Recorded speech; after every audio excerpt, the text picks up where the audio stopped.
Hello children, कैसे हैं आप? हाय। पिछले क्लास में हम लोगों ने कहा था कि आज हम लोग स्प्रिंग फोर्स के बारे में चर्चा करेंगे। तो चलिए बिना देर किए हम लोग स्प्रिंग फोर्स के बारे में चर्चा करते हैं।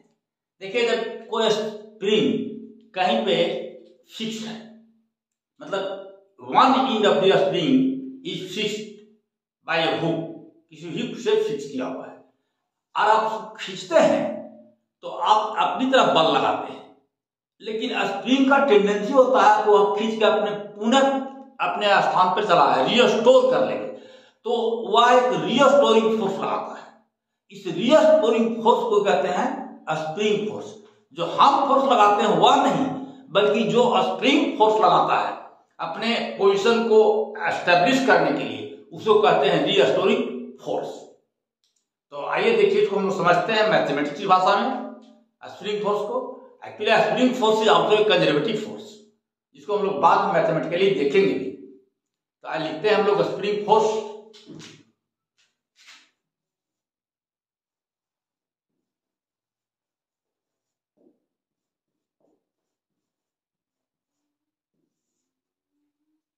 देखिए, तो कोई एक स्प्रिंग है जो यहां पर फिक्स है, और यहां से यह स्प्रिंग का इनिशियल पोजीशन है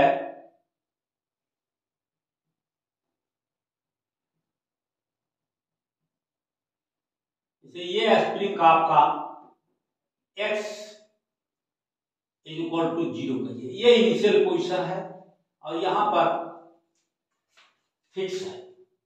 अब इसको हम फोर्स लगाते हैं इस डायरेक्शन में खींचने के लिए। ये अगर इसको हम लोग कोऑर्डिनेट पर बात करेंगे तो इस तरफ हमारा एक्स एक्सिस होगा जिधर हम फोर्स लगा रहे हैं, और ये वाई एक्सिस हो गया, 0 हो गया। एक्स एक्सिस पर हम फोर्स लगा रहे हैं खींचने के लिए। आपने जो फोर्स लगाया, हमने एक्स एक्सिस के लिए एक फोर्स लगाया, और यह स्प्रिंग जो है स्ट्रेच होकर के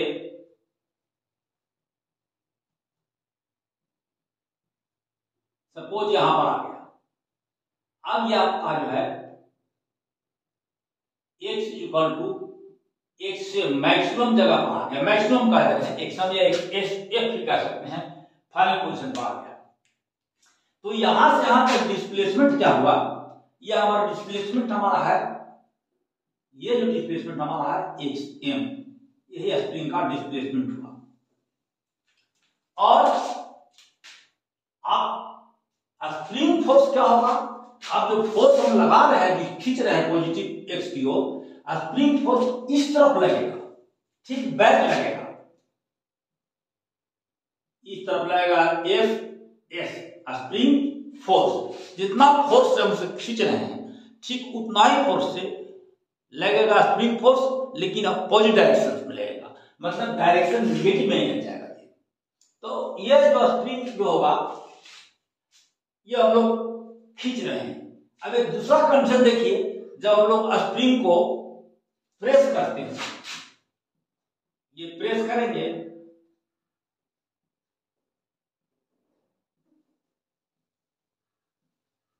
देखिए ये आपका है, ये आपका स्प्रिंग है, यहां पर है x इक्वल टू 0। अब इसको हम प्रेस कर रहे हैं, मतलब फोर्स हम इस ओर लगा रहे हैं, ये हमारा फोर्स है। स्प्रिंग क्या करेगा? यहां पर स्प्रिंग चलाया, फोर्स लगाने से मान लीजिए कि यहां पर आ गया, x is equal to x m, ये माइनस डायरेक्शन में आ गया, तो इसको हम लोग माइनस भी कर सकते हैं। और यह स्प्रिंग फोर्स जो है इस तरफ लग रहा है, किस तरफ में? पॉजिटिव डायरेक्शन में लग रहा है। एफ एस चाहे तो रिस्टोर करके, एफ एस फोर्स चाहे कि हम रिस्टोर करके फिर उसको अपना ओरिजिनल पोजीशन पर ले आए। हुक्स एक ला दिया था, हुक्स ने कहा था कि जो फोर्स आप लगा रहे हैं, ये फोर्स जो लगा रहे हैं, ये डायरेक्टली प्रोपोर्शनल होता है एक्स के। फोर्स जो आप लगा रहे हैं that is directly proportional to x. तो आप देखिएगा यहां पर ये केस 1 है, इसको हम लोग केस 1 कहें, और इसको हम लोग कहें केस 2। इतना इसमें क्या हो रहा है, स्ट्रेचिंग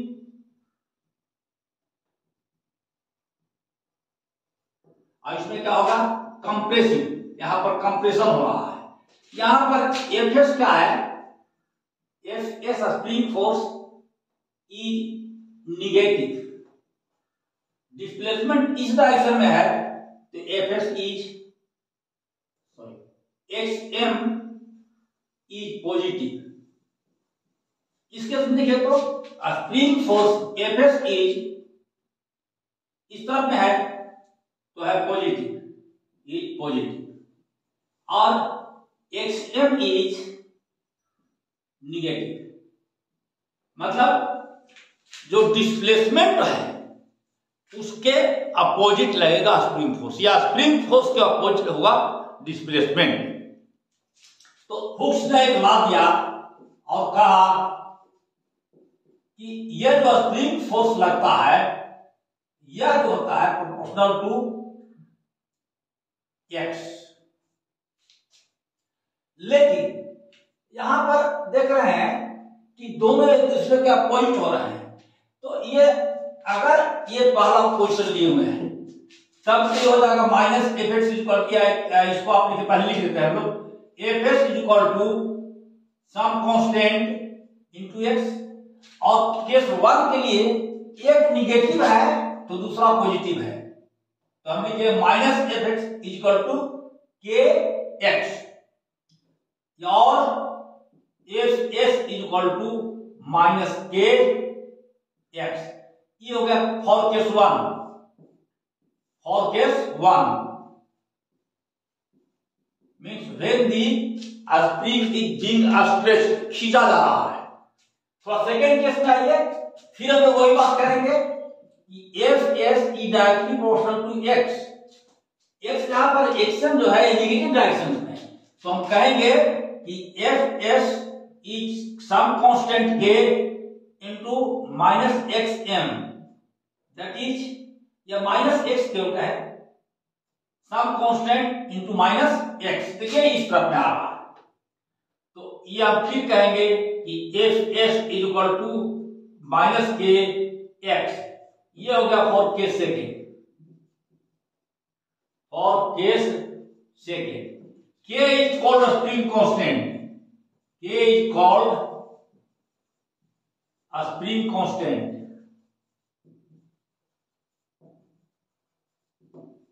ये को हम लोग स्प्रिंग कांस्टेंट कहते हैं। तो आप हर एक पोजीशन में देख रहे हैं कि के का जो एफ एस जो है, F S equal to k minus x, F S equal to k minus, चाहे स्ट्रेच हो या कंप्रेस्ड, दोनों सिचुएशन में वही आता है। और इसका रीजन क्या है कि when F is positive displacement is in the negative direction, and when f is in the negative direction or fs is in the negative direction, displacement is in the positive direction. So both a spring force and the displacement are opposite to each other in direction, direction में हमेशा opposite हैं। अब हम लोग थोड़ा सा work done वाला निकालें कि वर्क डन क्या होगा इसका। तो वर्क डन के लिए बहुत छोटा डिस्प्लेसमेंट को हम लोग सोचे, if dx be a small displacement done by the spring force, तो वर्क डन क्या होगा। ठीक है, लिखते हैं हम लोग, वर्क डन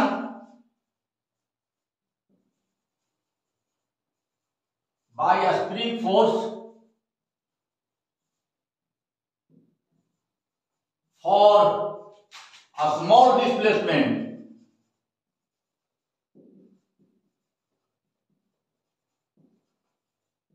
कितना हो जाएगा, डब्ल्यू एस स्प्रिंग फोर्स का, तो यही होगा आपका एफ एस इंटू डीएक्स, ये वर्क डन होगा। और अगर टोटल वर्क डन हमको निकालना है done by the spring force, तो इसको हम लोग इंटीग्रेट कर देंगे। टोटल वर्क डन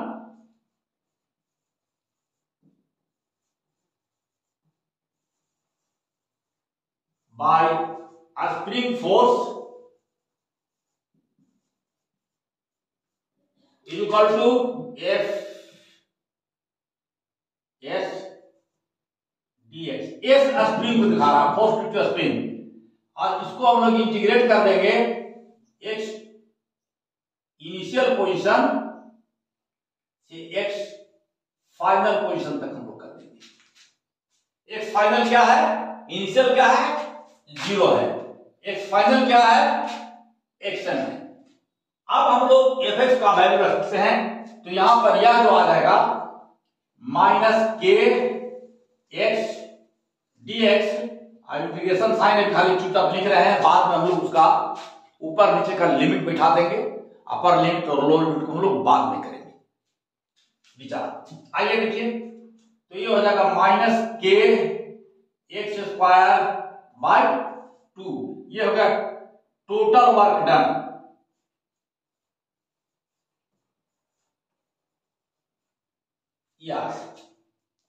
इसको हम लोग एग्जाम्पल 1 कर देते हैं। अभी हम लोग इंटीग्रेशन का लिमिट नहीं लिए हैं, तो अब हम यहां पर इसका लिमिट हम लोग लेंगे, एक्स स्क्वायर का ही लिमिट लिया आता है, तो यहां पर ए भी कर देंगे लिमिट। अब देखिए लिमिट हम लोग 2 ढंग से लेंगे, केस 1 के लिए अलग लेंगे और केस 2 के लिए अलग लेंगे। देखिए तो case 1 W is equal to minus k limit x square by 2।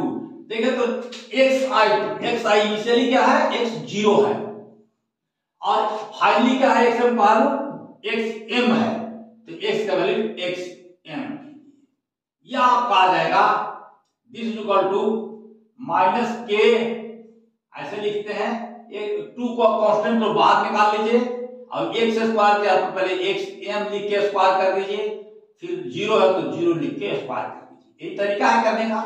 यह आपको आ जाएगा minus k x m square by 2, this is the work done in case 1। अब केस 2 पर आइए, तो केस 2 क्या है, एक्स इनिशियल हमारा फाइनल हमारा एक्शन यहां है, तो case 2 work done is equal to minus K by 2 X square. X square के नीचे लिमिटिंग पोजीशन है 0, और ये है माइनस एक्स एम। इसको उलट भी सकते हैं, देखिए इसको, ये हमारा हो जाएगा माइनस के बाय 2, अंदर में आ जाएगा, पहले माइनस एक्स एम का स्क्वायर करेंगे, और फिर नीचे वाला करेंगे 0 का square,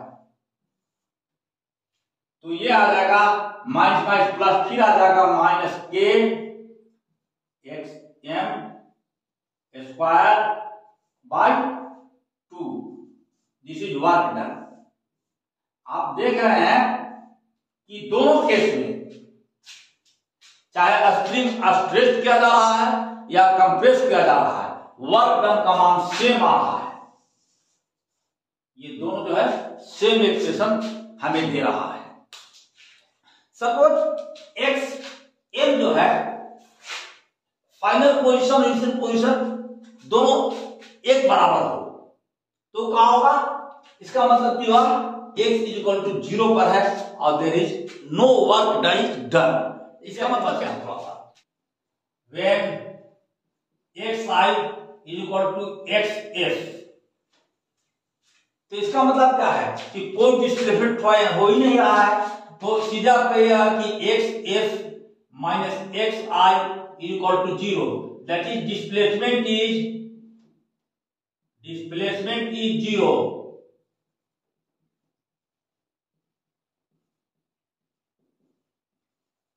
So work done is equal to force into displacement.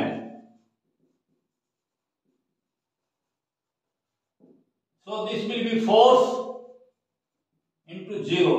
ये क्या हो जाएगा, 0। तो ये हमारा 0 हो गया। इसका मतलब वर्क डन कोई हो ही नहीं रहा है। आप स्प्रिंग पर जो भी कष्ट कर रहे हैं उसमें अगर कोई डिस्प्लेसमेंट नहीं हो रहा है, बहुत ताकत आप लगा रहे हैं, इसका मतलब वर्क डन इज जीरो, कोई आप काम नहीं कर रहे हैं। तो इस टाइम से जो जीरो हो रहा है work done, no displacement no work done, ऐसे फोर्स को हम लोग कहते हैं कंजर्वेटिव फोर्स।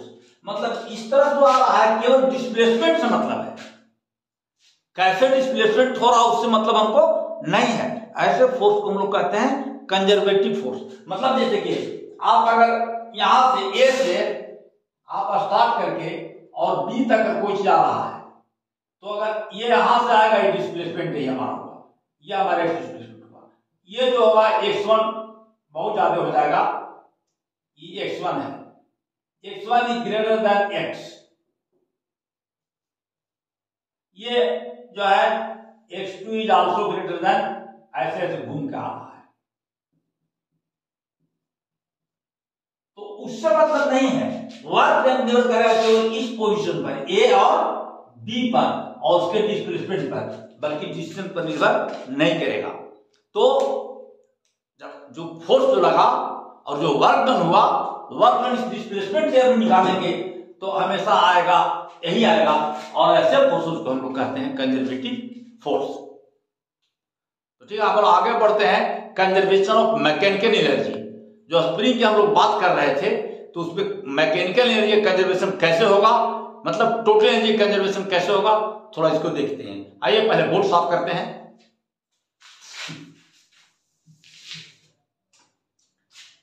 तो आप हम लोग हेडिंग देते हैं conservation of energy in a spring force. Conservation of energy in A spring force.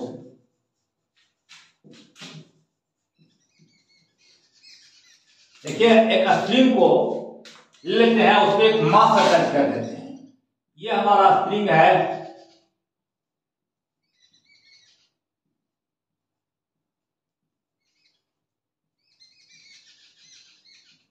इसमें एक मास हम लोग यहां पर एम अटैच करते हैं। M is the mass attach किया गया है, और इसको इस तरफ फोर्स लगा के आप खींच रहे हैं इस तरफ में। तो ये जो स्प्रिंग जो है अटैच हो जा रहा है, स्ट्रेच कर जा रहा है, फैल जा रहा है। और अगर ये पोजीशन आपका ओ है ओरिजिनल पोजीशन, तो यहां से ए तक आप ले आए, इस पोजीशन पर आगे आप लेकर के थोड़ा और बड़ा बनाते हैं मास को। तो ये आपका पोजीशन है ए से ए पोजीशन पर ले आए, फोर्स आपने लगाया है इस डायरेक्शन में, और स्प्रिंग फोर्स किधर काम करेगा, एफएस इसके ठीक अपोजिट में काम करेगा। ये जो डिस्प्लेसमेंट यहाँ हो गया, एक्स हम लोग कहेंगे एक्स बराबर ये ओरिजिनल है, तो एक्स इज इक्वल टू 0। तो यहां से यहां तक जो डिस्प्लेसमेंट हो गया इस डायरेक्शन में, पॉजिटिव एक्स डायरेक्शन में, इसको हम लोग कह देते हैं एक्स एम। ये मैक्सिमम डिस्प्लेसमेंट हुआ हमारा, ये मैक्सिमम डिस्प्लेसमेंट हो रहा है। अच्छा, वहां पर स्प्रिंग को जब खींच के हम ले गए, तो यहाँ स्प्रिंग को छोड़ दिए। जैसे ही छोड़े तो स्प्रिंग लौट करके यहां तक चला है, ये लौट के आ गया। लेकिन यहां पर स्प्रिंग अब रुकेगा नहीं, बल्कि इनर्शिया के कारण वैसी इसी डायरेक्शन में सीधा ही दब करके यहां तक चलाएगा। ये आपका एम है। अब ये इनर्शिया के कारण स्प्रिंग दबेगा और दब करके यहां पर आ जाएगा। ये डॉटेड लाइन से हम स्प्रिंग दिखा रहे हैं, और आपका स्प्रिंग का पोजीशन दिखाई पड़ेगा, दब गया स्प्रिंग। इस बी पोजीशन पर आपका स्प्रिंग आ गया, ये पोजीशन आपका हो गया बी। और यह जो होगा, ये भी जो दूरी हुई होगा, एक सम डिस्टेंस होगा। मतलब यह जो मिड पॉइंट है x इज इक्वल टू 0, इस तरफ एक सम आ गया, बी मैक्सिमम आया होगा। कितना आएगा, जितना इधर था उतना ही इधर आ गया। लेकिन यहां पर फिर नहीं रुकेगा, यहां पहुंचने के बाद ये रुकेगा नहीं, ये मास जो अटैच किया हुआ है, बल्कि फिर इस तरफ जाएगा, यहां पर आएगा। यहां पर आने के बाद इसका स्पीड सबसे ज्यादा रहेगा, और इनर्शिया के कारण फिर चलाएगा यहां पे, और यहां से फिर लौटेगा, फिर लौट के कहां आएगा, यहां चलाएगा। तो इस ढंग से अगर यह मान लिया जाए कि और कोई फोर्सेस काम नहीं कर रहे हैं, जैसे हवा का रेजिस्टेंस भी काम करेगा, अगर मान ले कि नहीं काम कर रहा है, तो यह जो स्प्रिंग है, spring is executing simple harmonic motion. अब यह सिंपल हार्मोनिक मोशन में आ गया है, ठीक है। और हमको काइनेटिक एनर्जी निकालना है, तो हर एक पॉइंट पर काइनेटिक एनर्जी होना चाहिए कांस्टेंट। हम लोग को मैकेनिकल एनर्जी निकालना है, यानी हमें टोटल एनर्जी निकालना है, तो हर एक पॉइंट पर चाहे इस पर जितना एनर्जी होगा उतना ही एनर्जी यहां होना चाहिए, ए पर उतना ही एनर्जी बी पर होना चाहिए। मतलब टोटल एनर्जी कंजर्व तब होगा जब यह कांस्टेंट होगा। तो टोटल एनर्जी क्या होना चाहिए? टोटल एनर्जी, इसी को हम लोग कहते हैं mechanical energy, is equal to P plus K. P क्या होता है? P is equal to k x square by 2। Minus sign तो नहीं ले रहे हैं, माइनस साइन वहां दिखा रहा था कि डिस्प्लेसमेंट ऑफ फोर्स एक दूसरे को अपोज कर रहे हैं। के हो गया half m v maximum square. V maximum कहां पर होगा? मिड पर। जब सिंपल हार्मोनिक मोशन एक्सिक्यूट होता है, पेंडुलम जब करता है, तो वी यहां पर तो जैसे यहाँ रुक आकर के यहाँ भी रुक रहा है, लेकिन यहाँ पर वी जो होगा बीच पोजीशन पर, मतलब ओ पर वी मैक्सिमम ऑन होगा, यहीं पर मैक्सिमम वी होगा। और यहां पर वेलोसिटी कितना हो जाएगा? v is equal to 0। फिर यहां पर v क्या होगा? m पर, यहां पर भी v इज इक्वल टू 0, यहां पर भी 0 होगा, मतलब इन पॉइंट पर 0 होगा v, लेकिन बीच में v मैक्सिमम रहेगा। तो यहां पर अगर इन पर पहुंचते हैं तो यह 0 हो जाएगा। Potential energy equal to k square by 2, यही टोटल एनर्जी बता रहा है।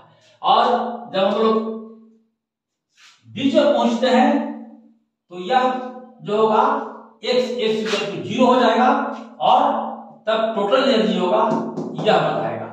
देखिए लिखते हैं for point A and for point, पहले ओ ले लीजिए, 0 के ले लीजिए। x इक्वल टू 0, तो total energy T equal to ये 0 plus half m v maximum square. और एट पॉइंट ए और बी, चाहे ए पावर चाहे बी पावर में, बी इधर निगेटिव होगा लेकिन स्क्वायर होकर सब पॉजिटिव हो जाएगा। टी इक्वल टू हो जाएगा माइनस प्लस के एक्स स्क्वायर बाई 2 और प्लस हाफ एम, ये 0 हो जाएगा, चाहे माइनस रहे या प्लस रहे, माइनस बी होगा तब भी स्क्वायर प्लस हो जाएगा। तो ये 0 हो गया, 0 स्क्वायर, सो दिस इज के x square upon 2, this is total energy. तो इस तरह से हम देख रहे हैं कि टोटल एनर्जी ये है और टोटल एनर्जी ये है, मतलब ये दोनों तो हमेशा बराबर होंगे। अगर ये दोनों बराबर हो रहे हैं, मतलब ये जो है इक्वेशन अगर 1 कहें और ये इक्वेशन 2 कह दें, अगर ये दोनों बराबर हो रहे हैं, by energy conservation, by energy conservation, 1 and 2 equation should be equal. तो ऐसी स्थिति में क्या हो जाएगा?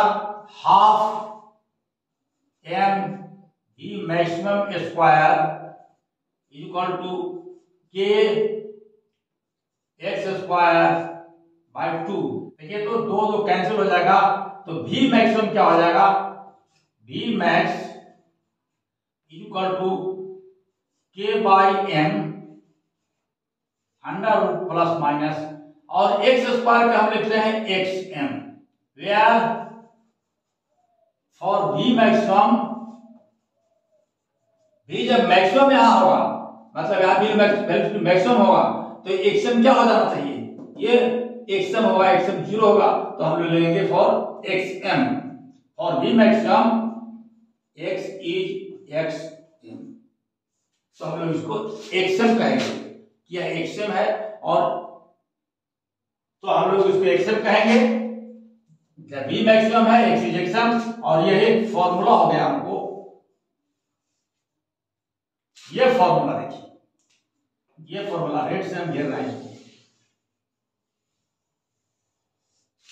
है आपका v maximum equal to plus minus k by m और एक्स एम। एक्स एम मतलब मैक्सिमम डिस्प्लेसमेंट हमको मतलब है। तो ये वेलोसिटी निकल जाएगा हमारा। ये किस, अब यह वेलोसिटी जो है किसी पॉइंट पर निकल सकता है। ये अगर खाली हम बी दिखा दें तो यह कह सकते हैं कि यह जो होगा किसी पॉइंट के लिए वैलिड है। अगर हम सिर्फ v कहेंगे, v निकालिए, कहीं पर भी v निकालिए, तो v इज इक्वल टू आपका यह k बाई एम। अब यहां जो डिस्प्लेसमेंट है उसको ले लेंगे बस। यहां पर जो है क्या डिस्प्लेसमेंट, मान लें यहां पर यहां से यहां x डिस्प्लेसमेंट है, यहां पर वेलोसिटी क्या होगा तो इस फॉर्मूला से निकाल लेंगे। इस x पर वेलोसिटी क्या होगा निकाल लेंगे। वैसे यहां पर जो निकालना होगा तो x माइनस रख देंगे तो वेलोसिटी को पता चल जाएगा क्या है। माइनस हमसे डायरेक्शन को बताएगा। आइए हम लोग एक ग्राफ प्लॉट करते हैं। आइए हम लोग एक ग्राफ प्लॉट करते हैं। ग्राफ ऑफ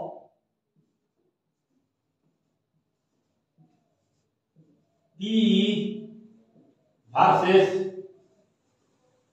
displacement from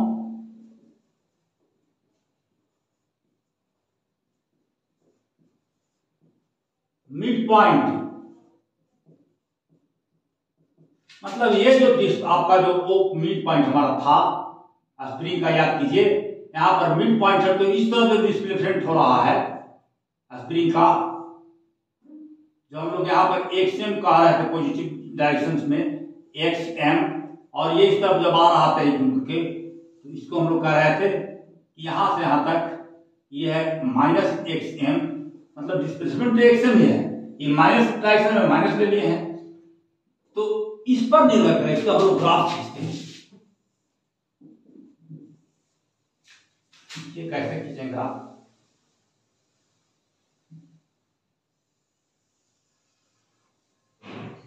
ये एक्स डायरेक्शन हो गया, ये एक्स डैश हो गया, इस तरफ पॉजिटिव रहता है, इस तरफ मान नेगेटिव होता है। वैसे ही इस तरफ वाई डायरेक्शन में इस तरफ को जाता है तो पॉजिटिव, और नीचे आता है तो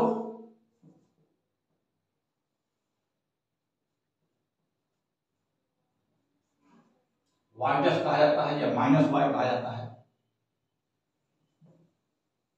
ये हमारा ओरिजिन हो गया। देखिए कहां पर पोटेंशियल एनर्जी कम है, सबसे ज्यादा पोटेंशियल एनर्जी कहां पर है। ये इस तरफ अगर P हम लोग रख दें, इस डायरेक्शन में P और इस डायरेक्शन में डिस्प्लेसमेंट रख दें, तो जहां डिस्प्लेसमेंट ज्यादा है वहां पर सबसे ज्यादा, जहां डिस्प्लेसमेंट जीरो है, जहां डिस्प्लेसमेंट इस तरफ डिस्प्लेसमेंट हम ले रहे हैं, इस तरफ में डिस्प्लेसमेंट लिया जा रहा है x, इस तरफ पोटेंशियल एनर्जी ले रहे हैं।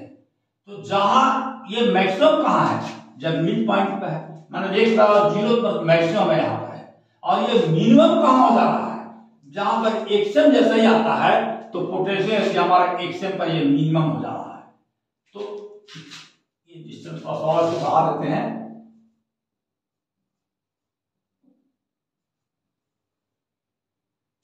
ये जो है इतना ही इधर लेते हैं। अगर इसको ए पॉइंट कहा जाए, इसको बी कह दें, तो अब आपका ये यहां पर मैक्सिमम है, ये पोटेंशियल एनर्जी क्या है मैक्सिमम एट पॉइंट ओ। ये कौन सा पॉइंट हमारा होगा, ओ के दिखाएगा, ओ पॉइंट। और ये जो है पॉइंट इधर दिखाएगा ए को, तो इधर दिखाएगा है तो बी को। ए और बी पॉइंट दिखा रहा है, तो इसमें ग्राफ होगा कुछ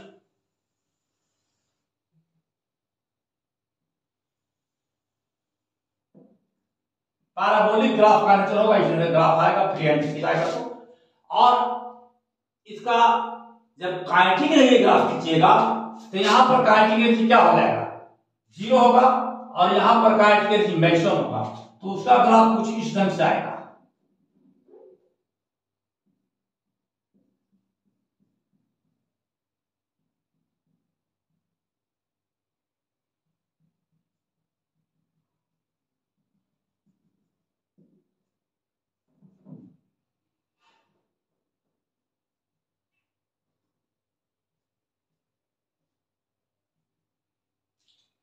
तो ये जो है आपका ये जो पॉइंट है और ये पॉइंट है, यहां पर आप देखिएगा पाइएगा ये पॉइंट पर पोटेंशियल जो काइनेटिक एनर्जी दोनों है और यहाँ पर दोनों एग्जिस्ट कर रहा है और दोनों इक्वल परिमाण में होगा। यहाँ पर P और K दोनों मिल रहे हैं, P प्लस K, और दोनों है क्या इक्वल होंगे, जितना P होगा उतना ही K होगा।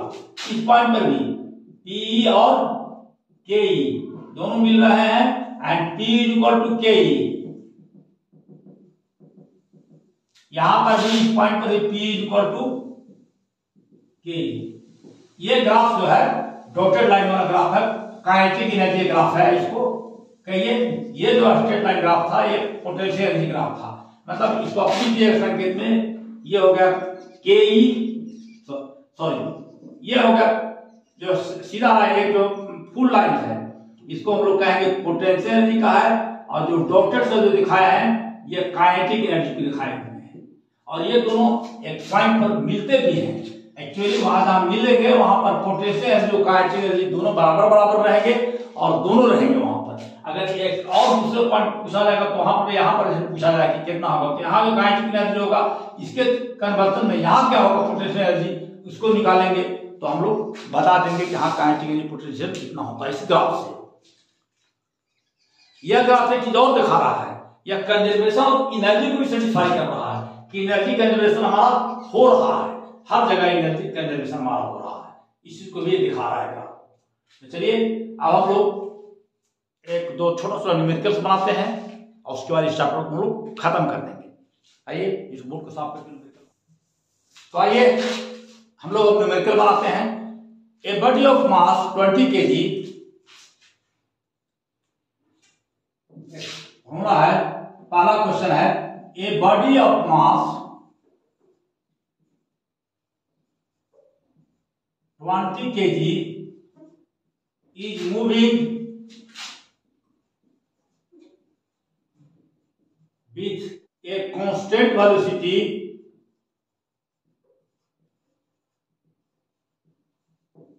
of 100 meter per second at a height 200 meter above the ground। धरती से 200 मीटर ऊपर कोई बड़ी जो 20 kg का है 100 मीटर पर सेकंड का स्पीड से चल रहा है।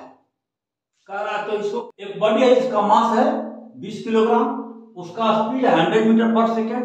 कितना धरती से ऊंचा है, तो धरती से 200 मीटर ऊपर ऊंचा है।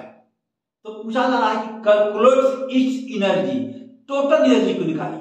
तो टोटल एनर्जी का मतलब क्या हुआ कि पोटेंशियल एनर्जी और काइनेटिक एनर्जी दोनों की निकालेंगे। दूसरा कैलकुलेट इस total energy,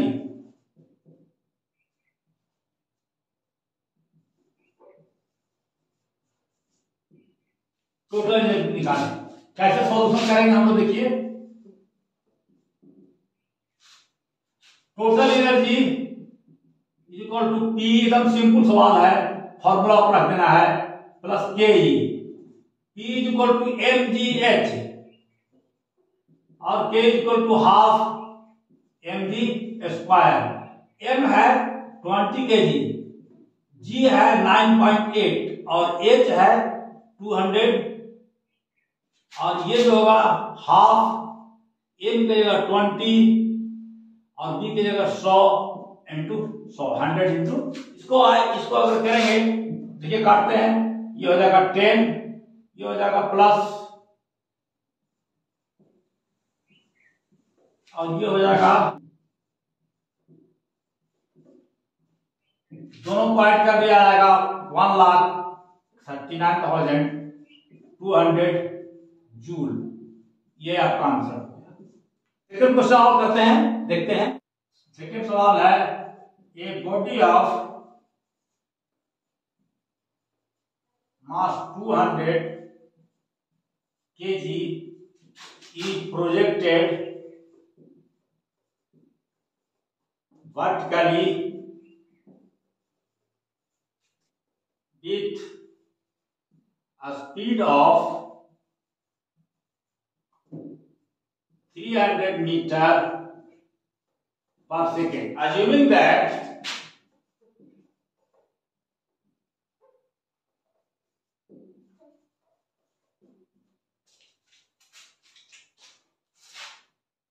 all its kinetic energy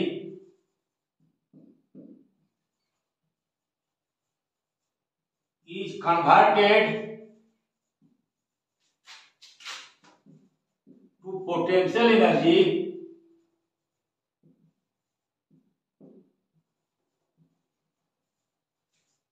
calculate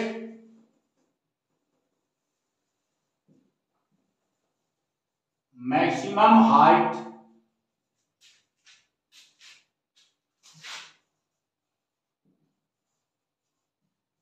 attained by body।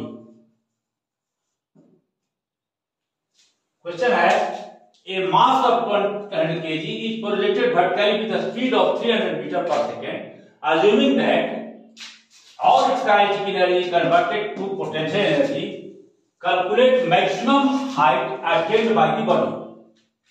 एक बॉडी है तो 300 मीटर पर सेकेंड के स्पीड से ऊपर फेंका गया है, उसका मास है 200 किलोग्राम, और कह रहा है कि सब एनर्जी कन्वर्ट कर रहा है। जो यहाँ से फेंक रहे हैं ऊपर से, यहाँ से हम 200 मास को फेंक रहे हैं और ये ऊपर जा रहा है और सब एनर्जी कन्वर्टेड हो रहा है, काइनेटिक एनर्जी है जो है पोटेंशियल एनर्जी में कन्वर्ट हो जा रहा है यहाँ जाकर के। तो पोटेंशियल यहाँ पर क्या होगा, कितना हाइट पर चला जाएगा ये, मतलब किस हाइट पर जो है टोटल काइनेटिक एनर्जी हमारा पोटेंशियल एनर्जी के बराबर हो जाएगा। उस हाइट को हम लोग मान लेंगे h। नहीं, लेट सॉल्यूशन में लिखेंगे, late h be height attained by body, then by energy conservation